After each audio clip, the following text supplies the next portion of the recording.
대구에서 31번째 확진자가 나왔습니다. 이 환자 역시 해외 여행력이 없는 60대 여성입니다. 이렇게 방역망 박 사례들이 하나둘 나오면서 환자 감염 경로를 두고 보건당국도 비상입니다. 오늘 일본 크루즈 선내에 있던 우리 국민 일부도 대통령 전용기로 이송이 되는데 국내 상황 정리해 보겠습니다. 백순영 가톨릭대 미생물학 교실 교수 나오셨습니다. 안녕하세요. 예, 안녕하십니까? 예. 자, 29번, 30번 확진자 부부, 그리고 오늘 새롭게 추가된 31번 환자까지 지금 해외 여행력도 없고요. 어디서 감염됐는지 아직 파악이 안 된 이런 상황인데요. 상황을 어떻게 보고 계십니까? 예, 우리 방역 당국이 2월 7일 이후 유전자 검사를 대폭 확대를 했었거든요. 네. 그래서 이 우려했던 상황대로 지역사회 감염으로 우려되는 환자들이 지금 나오고 있는 상황입니다. 이 31번 환자의 경우 특히 좀 우려가 되는 부분은 이 영남 지역에서는 우리가 아직까지 확진자가 한 명도 안 나왔었는데 이 지역사회 감염이 우려가 된다는 부분이죠. 영남에서는 좀 환자 발생인 최초인데 거죠. 그것이 확진된 사람이 문제가 아니라 예. 이분은 감염원이 없이 확진부터 먼저 됐으니까요. 그러니까요. 왜 그러냐면 영남 지역에는 확진자가 현재 존재하지 않거든요. 그러니까 이 부분이 우려가 되는 것이 29번, 30번과 마찬가지로 만약에 이분들의 자녀들이 뭐 해외 여행력이 있다든가 혹은 중국인하고 접촉이 있었다 그러면 감염 경로가 어느 정도 설명이 될 텐데 지금으로 봐서는 아무런 감염 이 경로가 확인이 되기가 굉장히 어려울 것 같아서 영남 지역까지 이렇게 갑자기 나온다 그러면은 네. 좀 문제가 있을 것 같습니다. 네, 앞서서 이제 17번 환자가 잠시 대구를 방문한 적은 있었는데 또 이분과 밀접 접촉 관계가 있었다 이런 것도 아니고 지금 이분 아까 말씀드린 대로 우한이나 기타 발병국 방문 이력도 없는데 사실 바이러스가 그냥 자체적으로 생길 수는 없잖아요. 네, 어디선가 분명히 감염이 됐을 텐데 앞으로 좀 어떻게 지금 29번, 30번 환자도 그 부분을 찾는데 지금 네. 보건당국이 집중을 하고 있는 상황이거든요. 그러니까 17번 환자 잠깐만 설명드리자면 이분은 싱가포르에서 왔지만 완전히 아무한테도 전염시키지 않았다는 게 다 알려졌거든요. 그러니까 예. 밀접 접촉이 아닌 한 감염될 수는 없는 상황이고요. 네. 지금으로 봐서는 우리가 한두 명 이렇게 나온다는 얘기는 실제로는 많은 환자가 있을 수도 있다는 걸 의미하기도 하거든요. 예. 따라서 방역 당국도 이게 결국은 일본의 뒤를 쫓아가는 의미가 있습니다. 일본이 갑자기 13일 날 생긴 이후로 갑자기 늘어났거든요. 네. 우리도 그런 거를 우려를 해서 그걸 대비를 하기 위해서 방역 당국도 방침을 점점 바꾸려고 할 것 같습니다. 결국은 빨리 찾아내고 빨리 치료하는 게 문제이기 때문에 이 감염 경로라는 것은 이렇게 거꾸로 찾아가다 보면 한이 없습니다. 이게 감염원도 안 밝혀질 뿐만 예. 아니라 감염원이 밝혀지지 않는다는 의미는 이 감염원은 벌써 어디선가 또 많은 예. 2차, 3차 감염을 하고 있다는 이야기가 되기 때문에 지금은 많이 진단을 해서 빨리 찾아내고 또 빨리 치료하는 방식으로 이것을 결국 지역사회 감염의 초기 단계, 아주 초기 단계라고 볼 수 있고 일본은 어느 정도 진행 단계라고 볼 수 있기 때문에 이 방역 방침을 좀 바꿔야 될 시점이라고 봅니다. 예, 그러니까 감염 경로를 끝까지 못 찾으면 이제 지역사회 감염 우려가 현실화되는 건데 이렇게 되면은 빨리 찾아가서 빨리 진단을 하는 이런 쪽으로 방식이 바뀌어야 된다는 말씀을 해주셨습니다. 정부가 검사 시약을 보급해서 하루 10,000건 정도 검사를 하겠다 얘기를 했는데 이 채취를 하는 인력이라던가 이런 전문 인력은 충분합니까? 예, 지금 38개 민간 의료기관하고 8개 수탁기관에서 수행을 하고 있는데요. 예. 이분들은 지금까지 계속 이 일을 해왔기 때문에 큰 문제가 없습니다. 네. 하지만 이 지금 RT-PCR이라는 방법이 이 기계만 있다고 되는 일은 아니고 이것을 다루는 기사의 숙련도도 굉장히 많이 필요하거든요. 예. 따라서 질병관리본부의 그 정도 테스트에 통과할 수 있는 그런 인력을 빨리빨리 교육을 시켜서 늘린다면 우리는 아직은 시간은 있기 때문에 예. 기계도 늘리고 키트는 얼마든지 이제 만들 수는 있는 거기 때문에 이 숙련도가 높은 기사들 또 이 증상이 없는 사람들을 검체 채취할 때 상당히 좀 어려운 부분들이 있기 때문에 그런 부분들의 검체 채취하기 위한 인력들을 보강한다면 충분히 늘릴 수는 있습니다. 우리는 지금 세계 최고의 수준을 가지고 있는 것이라고 믿고 있습니다.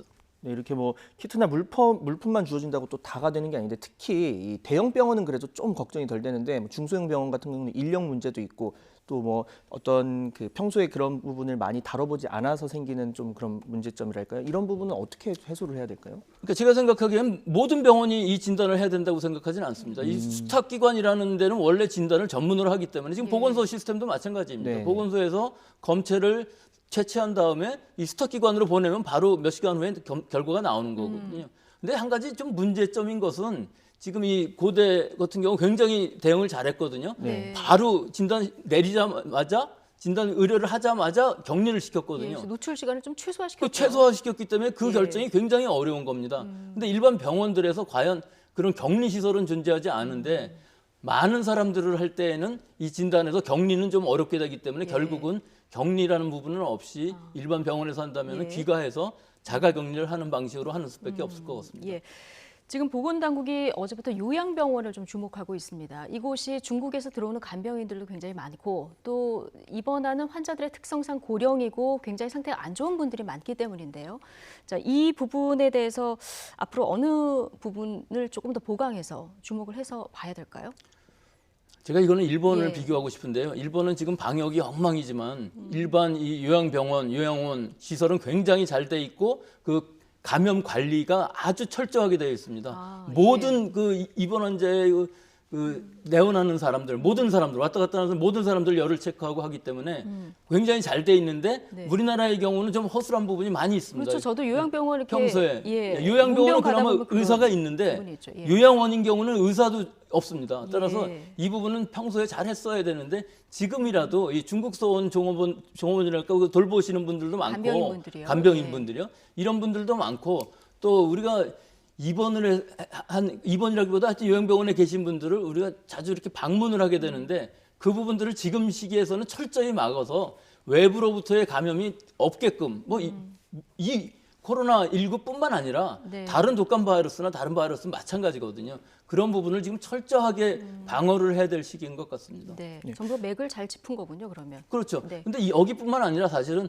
투석하는 데도 있고 여러 가지 그 취약계층이 있는 데가 많이 있거든요. 예. 그런 부분들을 전부 철저히 찾아서 우리가 취약 면역력이 약한 분들, 고령자들, 기저질환이 계신 분들이 있는 곳을 철저하게 막아야 되겠죠. 자, 그 최초 발병지 중국 상황 한번 짧게 정리를 좀 해주시죠.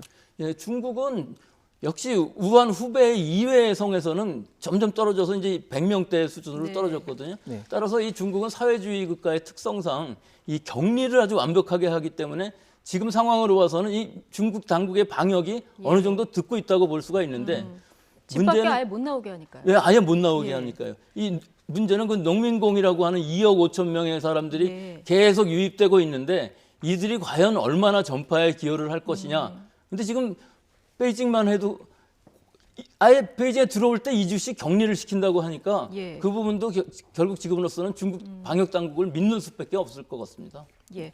자, 일본 크루즈선 상황 보면 정부가 오늘 여기 타고 있는 우리 국민들 일부를 이제 데리고 오겠다. 잠시 후면 비행기도 출발할 예정인데 크루즈선에 어제 하루 확진자만 99명이에요. 100명 가까이 되는데 지금 이게 다 전수조사를 한 것도 아니잖아요.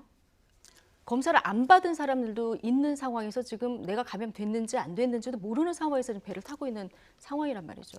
아직도 2,000명 가까이가 검사를 안 받았는데 그렇죠. 계속 100명씩 나온다는 얘기는 지금만 해도 10%가 넘는 확진자고 예. 이것이 계속 노출이 돼서 이게 환자와 환자 사이의 노출뿐만 아니라 그 배 전체에 소독을 할 수가 없기 때문에 오염되어 있는 상황에서 뭐 어쩔 수가 없는 상황일 것 같고 내일이 이제 그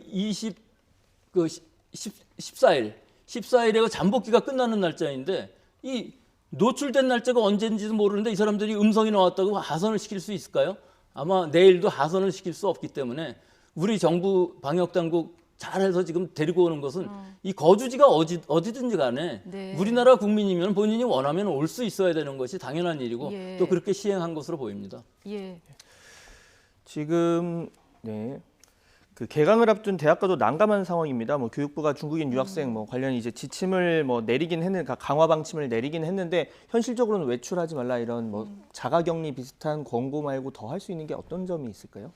이제 숫자 자체가 6만 내지 7만이나 되고 우리나라가 기숙사 시스템이 그렇게 잘 정비가 되어 있지 않기 때문에 자가격리를 하라고 하여도 이 젊은 학생들이 자가격리를 제대로 지킬 것 같지도 않은데 이제 한 가지 좀 다행스러운 것은 네, 잠시만요. 지금 이 나오고 있는 화면이 지금 그 성남에 있는 서울공항에서 이제 출발을 하게 될 우리 전 세계, 그러니까 우리 국민 4명 그리고 일본인 배우자 1명까지 예. 총 5명을 태우고 돌아올 전 세계인데 네. 아직까지 출발은 하지 않았고 지금 출발 대기하고 있는 준비 네. 각종 준비를 하고 있는 모습입니다. 대통령 전용기인 공군 3호기고요. 일본 하네다 공항으로 이제 파견될 예정이고요. 여기 의료진까지 다 탑승해서 출발을 한다고 합니다. 네, 말씀 이어가시죠. 예. 그래서 결국은 우리 지금 방역 시스템 그 자체로 그 모니터링을 하고 잘 찾아서 빨리 발견하는 방법밖에 없을 것 같은데, 한 가지 좀 다행스러운 것은 일단은 중국에서부터 들어오는 이 중국 사람들 자체가 많이 줄었기 때문에 아마 유학생들도 네. 많이 꺼릴 것 같고요. 예. 또 중국에서의 그 방역이라는 게 너무 엄청난 상황으로 방역을 했고 그 시간이 상당히 많이 지났기 때문에 실제로 감염자가 우리나라에 들어와서 증상을 나타내기는 굉장히 어렵지 않나, 이런 희망적인 예상도 한번 해봅니다. 네, 오늘 말씀 여기까지 듣겠습니다. 백순영 가톨릭대 미생물학 교실 교수와 함께했습니다. 감사합니다. 네, 감사합니다. 고맙습니다.